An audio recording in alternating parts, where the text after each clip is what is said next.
اسلام جو ہے میں نے قبول کرنے کی جو میری شروعات ہے، میں قرآن کو اس لیے پڑھ رہا تھا تاکہ میں اس میں کچھ غلطیاں نکالوں. اور یہ بھاونا کہاں سے پیدا ہوئی؟ جب کوئی مسلمان مجھے بتاتا تھا کہ بھائی تمہاری کتاب میں یہاں پر محمد کا نام ہے صلی اللہ علیہ وسلم، یہاں پر فلاں نام ہے، یہاں پر وہ ہے، یہاں پر فلاں ہے، تو میری جو بھاونا تھی وہ یہ تھی، جمعہ میں ایک دن نہانے والے روز نہانے والے کو بتا رہے. میں نہیں جانتا تھا اسلام کو. جمعہ میں ایک دن نہانے، کیونکہ میرے گھر میں یہی بتایا گیا، مجھے بچپن سے یہی سکھایا گیا، تو میں یہ سوچتا تھا جمعہ میں ایک دن نہانے والے روز نہانے والے کو بتا رہے، اب ان کو بتانا پڑے گا کہ ان کے دھرم میں کیا ہے. یہ بھاونا لے کر میں نے قرآن پڑھا. یہ بھاونا لے کر میں قرآن کو پڑھنا شروع کیا. سب سے پہلے فتح محمد جالندھری صاحب کا میں نے قرآن اٹھا کر پڑھا، ترجمہ پورا مکمل. اللہ کا بہت بڑا احسان ہے، اسی میں میرا جو ہے ذہن اللہ تعالیٰ نے کھول دیا. الحمدللہ میں نے قرآن کو پڑھ کر، اس کو سمجھ کر، الحمدللہ میں نے اسلام کو قبول کیا ہے. کسی کے دباؤ میں نہیں کیا. الحمدللہ کسی نے دباؤ نہیں دیا، کسی نے پیسے نہیں دیے. پیسے دیتا اگر کوئی تو رینٹ کے گھر پہ نہیں رہتا.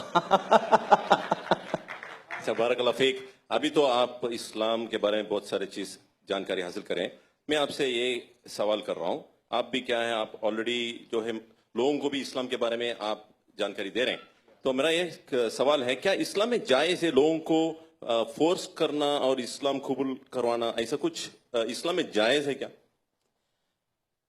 قرآن کی آیت ہے، اللہ تعالیٰ نے قرآن میں ادھیائے نمبر 2 کے شلوک نمبر 256 میں اللہ نے کہا، لا اکراہ فی الدین، دھرم کے نام پر کوئی زبردستی نہیں ہے.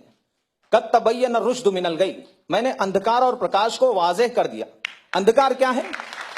اندھکار یہ ہے کہ اس سچے پالنہار کو چھوڑ کر کسی انیہ کے سامنے اپنے ماتھے کو ٹیکنا، جس نے اپنی ماں کی کوکھ میں، ہماری ماں کی کوکھ میں ہم سب کا نرمان کیا ہے، اس کو چھوڑ کر اس کی پوجا کرنا جو خود ماں کی کوکھ سے آئے ہے، اس کی پوجا کرنا جو سوریہ کی پوجا جو خود است ہو جاتا ہے، جو خود نکلتا ہے، اس کی پوجا کرنا، یہ اندھکار ہے.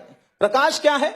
جس نے اس پرکاش دینے والے سوریہ کی پوجا کی بنایا ہے، اس کی پوجا کی جائے، نہ کہ سورج کی پوجا کی جائے، نہ کہ چاند کی پوجا کی جائے.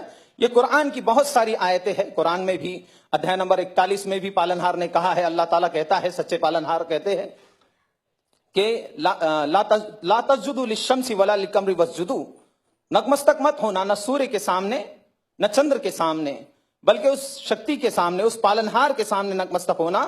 للہ الذی خلقہن ان کنتم ایاہ تعبدون، جس نے نرمان کیا ہے ان ساری چیزوں کا، اس کے سامنے جھکو. نہ سورج کے سامنے جھکو، نہ چندر کے سامنے جھکو. تو اسلام جو ہے یہ سکھاتا ہے، ایک ایشورواد سکھاتا ہے، سچے پالنہار کی بھکتی سکھاتا ہے، اس کے آدیش کے انوسار جیون ویتیت کرنا سکھاتا ہے. انسان صبح کیسے کرے، شام کیسے کرے. پہلے جانور تھا، ابھی انسان بن گیا، ایسا لگتا ہے مجھے.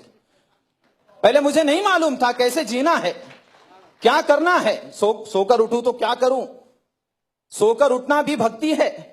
اسلام میں اگر کوئی آدمی سو کر اٹھتا ہے، الحمدللہ الذی احیانا بعد ما اماتنا والیہ النشور پڑھتا ہے، تو اس کو ثواب، سونے کا اجر مل رہا ہے. باتھ روم جا رہا ہے، وہاں پر بھی بھکتی کی پریرنا دی گئی ہے، باتھ روم کی پرارتھنا کرنی ہے. نکل رہا ہے تو پرارتھنا کر رہا ہے. سڑک پہ کیسے چلنا، تھوکنا، اللہ اکبر، بڑا ایک ہر عمل کو جو ہے بتایا گیا. تھوکے کیسے انسان، سامنے ایسے نہیں تھوکے، کیوں، کسی اور کو تکلیف بھی ہو سکتی ہے. سامنے تھوکے اور اس کو دبا دے، یا پھر الٹی طرف تھوکے، رائٹ طرف نہ تھوکے. تھوکنے کی پریرنا دینے والا اسلام ہے. وہ اسلام، اللہ اکبر، وہ اسلام کبھی بھی کسی کا خون بہانے کی شکشا نہیں دیتا. بارک اللہ فیک.